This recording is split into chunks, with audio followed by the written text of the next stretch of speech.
Son muchos los elementos que hacen de Berserk uno de los mejores mangas de la historia. El genio artístico de Kentaro Miura nos regala capítulo tras capítulo escenas de una belleza y un detalle como en muy pocos mangas puede ser visto. Pero no solo era un maestro del dibujo, sino que también poseía un increíble talento para mostrarnos el fuero interno de sus personajes, su psicología, sus contradicciones internas y todo su sufrimiento. Y los apóstoles, esas criaturas que conforman los villanos del mundo de Berserk, brillan con luz propia. La naturaleza de estos permite a Kentaro Miura poder lucir todo su arte y nos regala unas criaturas de unos diseños que son simplemente espectaculares. Pero quizás, y aún más fascinante, es lo que se esconde dentro de ellos, pues tal y como vamos a ver, la manera que tienen de originarse y lo que se nos muestra de su comportamiento hace que el lector acabe irremediablemente preguntándose y reflexionando sobre algunas de las cuestiones más importantes que cargamos en nuestro día a día sobre nuestros hombros, como son la cuestión del libre albedrío,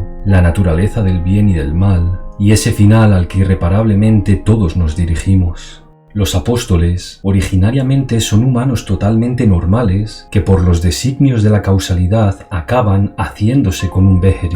Y este Beherit, aunque su poseedor lo perdiera, irremediablemente volverá a él y estará en su posesión en el momento designado, ese momento decisivo de máxima desesperación en la que uno siente como si el mundo lo hubiera traicionado y ya no hay ninguna salida posible. En este momento el Beherit se activa, esas facciones desordenadas de su rostro se ordenan, llora lágrimas de sangre y actúa como una llave que lleva a su poseedor a una audiencia ante el God Hand en las capas profundas del mundo astral. Y aquí al que fuera el poseedor del Beherit se le presentará una elección: sacrificar aquello que le es más preciado a cambio de recibir un poder sobrehumano, o bien continuar con la vida tal y como se estaba desarrollando hasta ese momento. Ahora bien, es necesario remarcar que todos los hechos están manipulados a través de la ley de la causalidad para que precisamente esta audiencia y esta oferta se produzca en el momento de mayor desesperación y angustia de la vida de esta persona.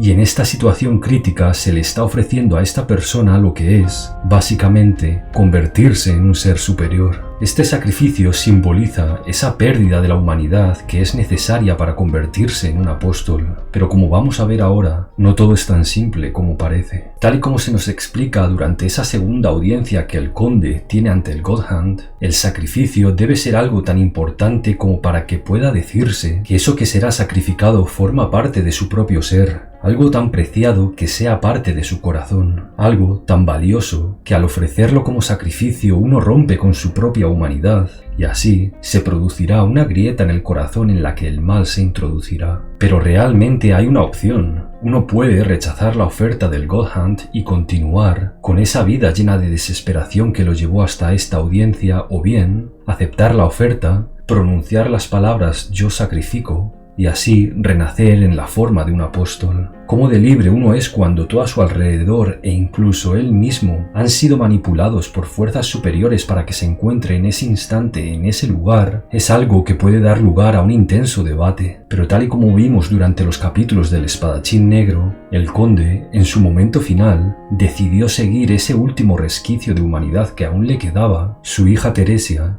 y se negó a sacrificarla, rechazando así la oferta del God Hand y condenándose a sí mismo a una eternidad de sufrimiento en el vórtice de las almas. Si finalmente aceptan la oferta y realizan su sacrificio, se transformarán en un apóstol y volverán al plano físico, y tal y como vimos durante la conversación entre Wild y Zoddo, y que concuerda perfectamente con lo que se ve durante el capítulo perdido en el que Griffith mantiene una conversación con Dios o la idea del mal, los apóstoles pueden comportarse tal y como lo deseen, son libres de hacer lo que quieran. Cuando Wild está suplicando por su vida ante Zoddo, Wild le dice que como apóstoles que son, el único precepto que recibieron es el de actuar tal y como deseen, y añade que aunque Griffith fuera el elegido para convertirse en el quinto ángel, si él decidiera matarlo, nadie le podría decir nada, y Zoddo lo confirma. Pero él también es libre de comportarse tal y como quiera, y elige acabar con el terrible Wild. En lo que respecta a su forma, los apóstoles tienen dos que pueden intercambiar a voluntad. Una forma que es en mayor o menor medida cercana a su antigua forma humana y les sirve como máscara si quisieran infiltrarse entre los humanos, y su forma de apóstol. En algunos casos incluso la forma humana tiene un aspecto ciertamente alejado de la humanidad, dándoles un aspecto un tanto siniestro que llama la atención de los demás, como vemos en los casos de Wilde o Zoddo. Pero en otros, como en el caso de Locus o Irvine, sí que tienen un aspecto indistinguible al de un humano. Y sus verdaderas formas de apóstol, tal y como vemos durante toda la serie, varían enormemente unas de otras, pues Kentaro Miura juega con una de las principales ideas filosóficas por las que toda esta obra está atravesada, y que es la sombra o la oscuridad de uno mismo, algo que vemos a la perfección con la bestia de la oscuridad de nuestro protagonista, y que es en cierto modo un reflejo de su propio espíritu, o al menos de una parte de él. Apóstoles con formas asquerosas como son los casos de Wilde o el Conde, sus formas de apóstol son un claro reflejo de su calaña moral, de su espíritu. En el caso de Rosaine, una niña pequeña obsesionada por las historias y los cuentos de los elfos gracias a los cuales conseguía evadirse de la realidad,